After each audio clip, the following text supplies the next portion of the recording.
UP के मुख्यमंत्री आदित्यनाथ योगी रहेंगे अथवा नहीं रहेंगे, यह तय करेगा 10 विधानसभा के उपचुनाव। कभी भी घोषणा हो सकती है। यह सीटें खाली हुई हैं जिसकी संख्या 10 है। ऐसे में सीटों का बंटवारा हो गया है। केंद्रीय नेतृत्व ने सीधे सीधे प्रत्यक्ष और परोक्ष रूप में कह दिया है, सीटें जिताओ और अपनी सीट सुरक्षित रखो। यह वार्निंग दी गई है एक तरह से मुख्यमंत्री आदित्यनाथ योगी को, डिप्टी सीएम दोनों केशव प्रसाद मौर्य और ब्रजेश पाठक को 2-2 सीटें इन्हें आवंटित की गई हैं और यह कहा गया है कि इन सीटों को जिता करके दिखाओ, उसके बाद हम विचार करेंगे। आप सभी इस बात से अवगत हैं कि आदित्यनाथ योगी को कई बार हटाने की बात चली कि मुख्यमंत्री पद से इन्हें हटाया जाए, केंद्र में लिया जाए, और कई बार सहयोगी दलों की बात इन्होंने नहीं माना। जैसे ओम प्रकाश राजभर और निषाद राज कई बार जाकर के केंद्रीय नेतृत्व से मिले, शिकायत लगातार करते रहे। 7 महीने बाद दारा सिंह चौहान और ओम प्रकाश राजभर को मंत्री पद की शपथ दिलाई गई। ऐसे में वह भटकते रहे यहाँ वहाँ।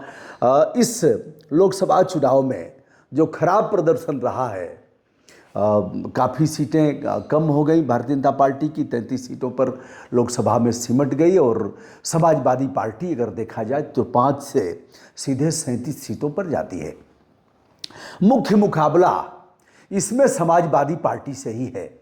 वैसे बहन जी ने भी अपने नेताओं की बैठक किया है और 10 विधानसभा सीटों पर वह भी उपचुनाव में अपने प्रत्याशी उतारेंगी, लेकिन एक ही विधायक के बल पर आज बहुजन समाज पार्टी चल रही है। लोकसभा में पूरा का पूरा पत्ता साफ हो गया। अब चलिए, अगर एक तरफ इग्नोर करते हैं बहुजन समाज पार्टी को, इग्नोर करना राजनीति में ठीक नहीं है, लेकिन फिर भी हम 2 की बात करते हैं, इंडी गठबंधन और एनडीए की। 5 सीटों पर जो 10 विधानसभा सीटें हैं उस पर 5 पर सीधे सीधे समाजवादी पार्टी ने अपना कब्जा जमाया था। हम इसे भी बताने जा रहे हैं कि योगी आदित्यनाथ को कौन सी सीटें दी गई हैं और उस पर कितनी बड़ी चुनौती है। क्या उन सीटों को यह जिता पाएंगे अपने कैंडिडेट?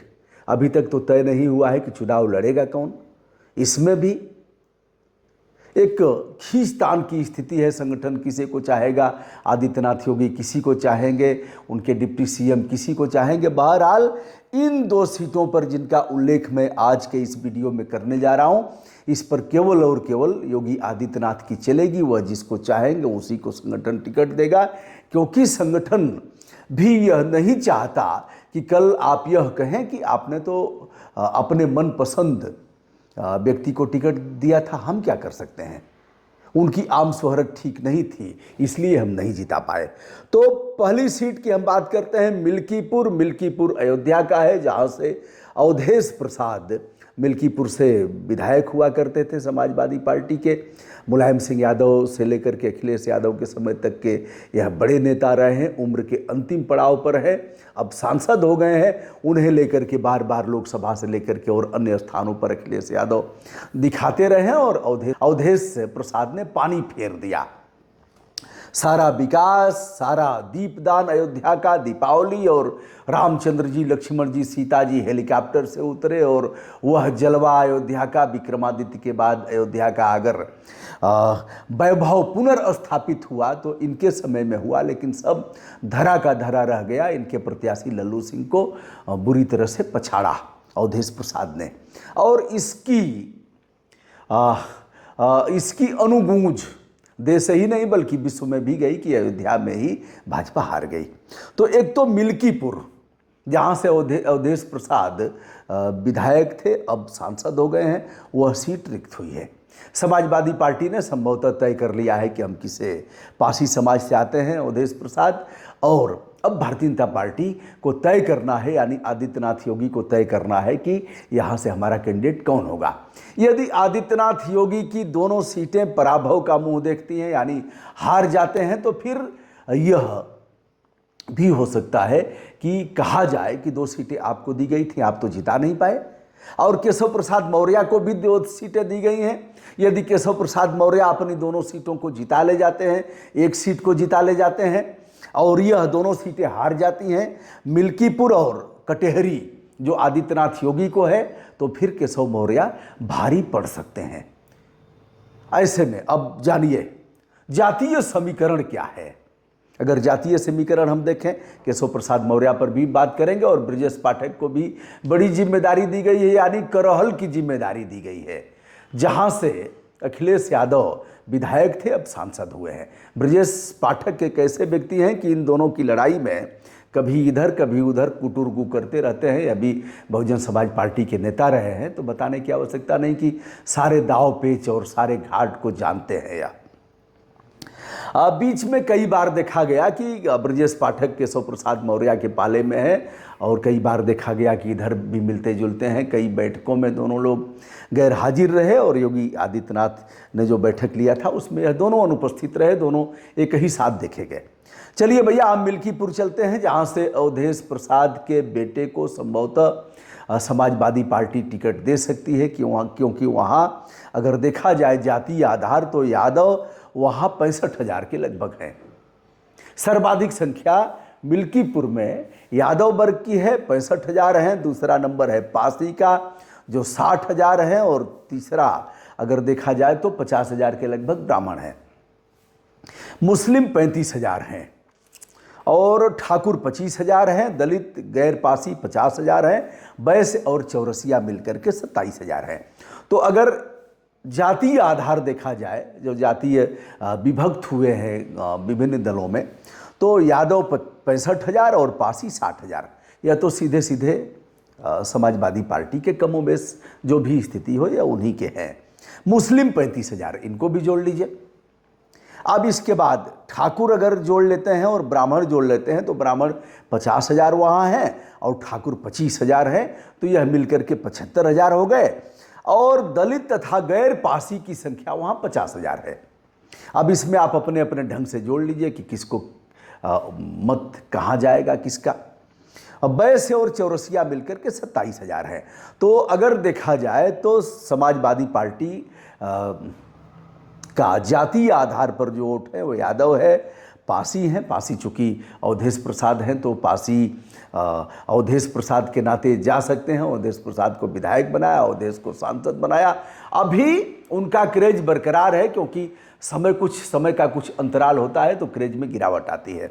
मुस्लिम हैं तो जाहिर सी बात है 35,000 में वोट उन्हीं को जाना है। और इधर एक कांड भी हुआ मोहित खान को लेकर के, उसमें भी दोनों तरफ से रसाकसी है। अभी तक समाजवादी पार्टी ने मोहित खान को अपने पद से हटाया नहीं है, और उनका परोक्ष और प्रत्यक्ष रूप से, हालांकि इस बीच वह रिपोर्ट भी आ जाएगी डीएनए टेस्ट की, और दूध का दूध पानी का पानी हो जाएगा। अब हम चलते हैं, यह आसान नहीं है मिल्कीपुर सीट, लेकिन आदित्यनाथ योगी 2 बार अब तक अयोध्या और वहाँ का दौरा कर चुके हैं, और दोनों बार उन्होंने इसे साधने का प्रयास किया है, अभी से लग गए हैं। दूसरी विधानसभा सीट है कटेहरी, यह है अंबेडकर नगर। अंबेडकर नगर भी कभी इसी का हिस्सा हुआ करता था, फैजाबाद अयोध्या का। अब अंबेडकर नगर में यदि वोट को देखा जाए तो यहाँ के सांसद हैं लालजी वर्मा।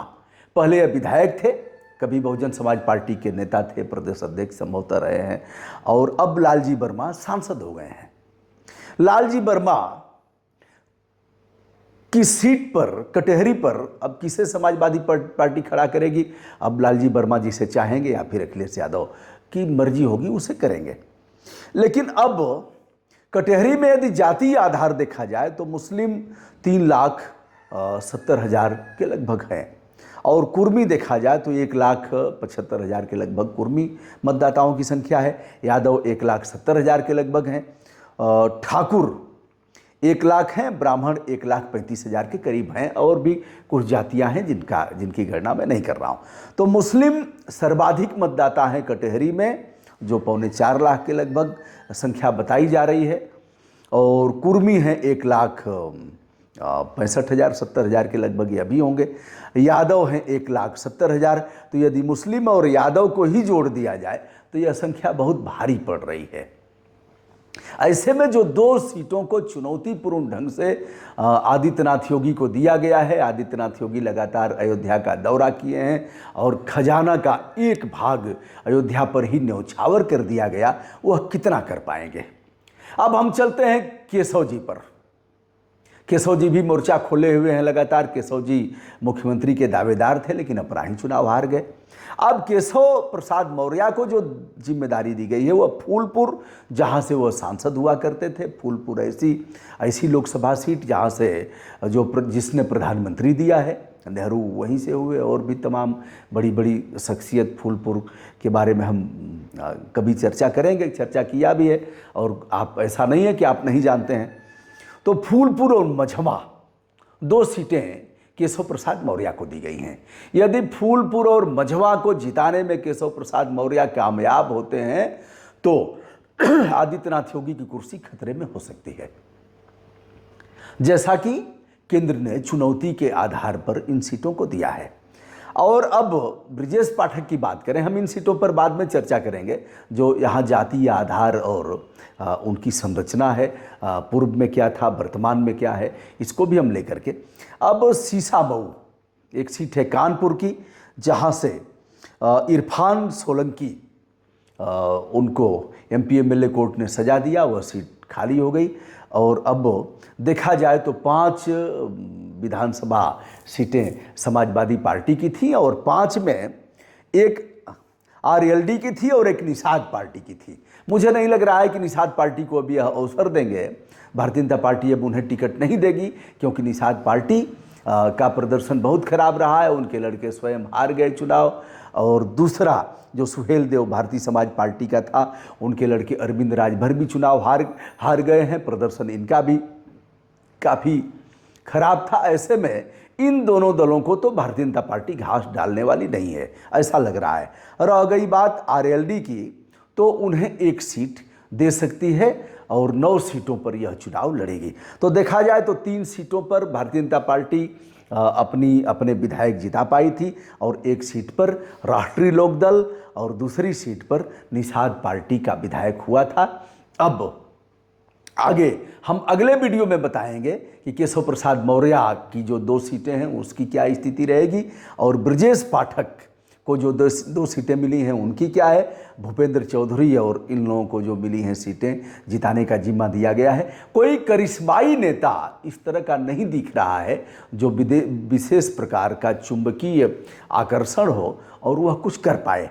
तो दोस्तों, यह रहा मिल्कीपुर और कटहरी सहित अखिलेश यादव की खाली की गई सीट पर जो चुनाव होना है करहल पर, वह कैसा होगा। केशव प्रसाद मौर्य जो स्वयं अपना चुनाव हार गए थे, वह किस प्रकार दोनों सीटों पर चुनाव जिता पाएंगे, और ब्रजेश पाठक का करहल में कैसे चलेगा, उस पर भी हम बताएंगे। दोस्तों, फिलहाल वीडियो लंबा होगा, इसलिए आज के इस वीडियो में इतना ही।